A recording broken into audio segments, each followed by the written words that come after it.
These gang members shot up a funeral and hit 4 innocent women and 2 young girls. The 4 waste men shot up the funeral and left a little girl and a woman with life-changing injuries. Tyrell Lacroix, Jashi Perch, Jordan Walters, and Alrico Nelson Martin were the 4 little blood clots who committed this crime. The motive for the murder was because Tyrell, also known as T-Scam, was a member of a London-based gang known as Active Gang. He was stabbed by a rival gang member a year before the shooting. He believed members of the rival gang would be at the funeral service. The funeral was for 20-year-old Sara Sanchez and her mother Frazier Calderon, who died in November 2022. Sara had suffered from leukemia for 3 years, while her mother died suddenly from a rare blood clot on arrival at Heathrow Airport from Colombia. One of the rival gang members, known as C2, was a childhood friend of Sara's, and he was present at the funeral. The planning of the attack began in November 2022, when Tyrell Lacroix found the black Toyota, which would be used to circle the church ahead of the shooting. On the day of the shooting, on the 14th of January 2023, CCTV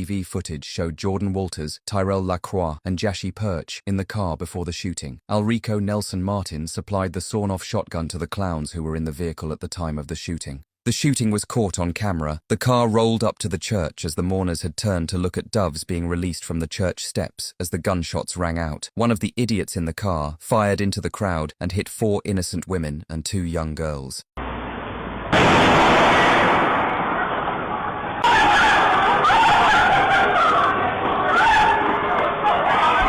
The victims were aged between 7 and 54 years old. They were struck with pellets from the sawn-off shotgun. The 7-year-old girl was left with a metal pellet embedded in a muscle near her heart, which will affect her health for the rest of her life, and a woman suffered serious injuries hampering her hearing and balance. The gang members fled the scene, but they were tracked from Euston all the way back to Camden. A major police investigation was launched, and all 4 men were arrested. In court, Tyrell Lacroix, who played a leading role and planned the shooting, was jailed for 21 years for conspiracy to wound with intent to cause serious harm. He will have to serve a minimum term of 14 years in jail. Jordan Walters was jailed for 12 years for the same offence, of which he will serve a minimum of 8 years in jail. Jashi Perch was sentenced to 16 years in jail for conspiracy to wound with intent to cause serious harm, for having an offensive weapon, and for possession of cannabis. He will serve 2/3 of his sentence. Alrico Nelson Martin was jailed for 14 years for conspiracy to wound and possession of a shotgun with intent to endanger life. Follow the page and leave a comment on any other criminal cases you'd like to see on the channel.